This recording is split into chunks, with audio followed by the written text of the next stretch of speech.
में लंबा उतना नहीं जाओ, साजिया उधर जाओ।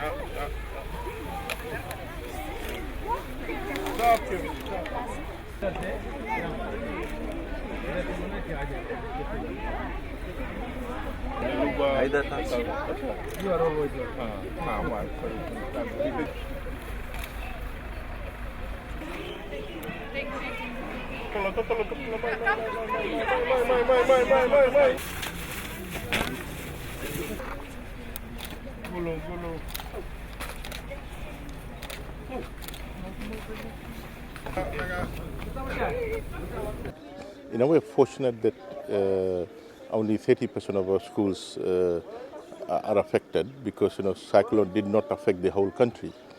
If it did affect the whole country, we wouldn't have been able to recover so quickly. As the UNICEF head has said, in her entire 40 years of work at UNICEF in so many countries, Fiji has recovered the earliest. It's a record. We started class last Monday. The other 20%, 15% started, 80% started classes last Monday. 15% started classes on Monday, this Monday, day before yesterday. We're looking at the other 4% starting by this Friday and 1% over the next 2 weeks. What we're doing now is to going around.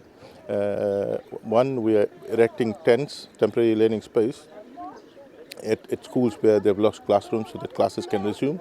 Secondly, we are trying to motivate the children by giving them stationery and school bag, and also using that to attract the other students who are staying home. With that, once the school starts full swing, these schools, which are center of attraction in any community, will energize the whole community to say, look, Winston has come and gone, life needs to move on, we need to move on, start our farming activities, start putting pieces together. So that's what we are trying to do, is to use school to energize the entire community in all areas. The level of penetration primary and secondary school has in a community, no other institution has in the community. So we've got total spread in the country, and we're using schools to penetrate in the community and say, look, children are moving on with their life, you too need to move on with your life.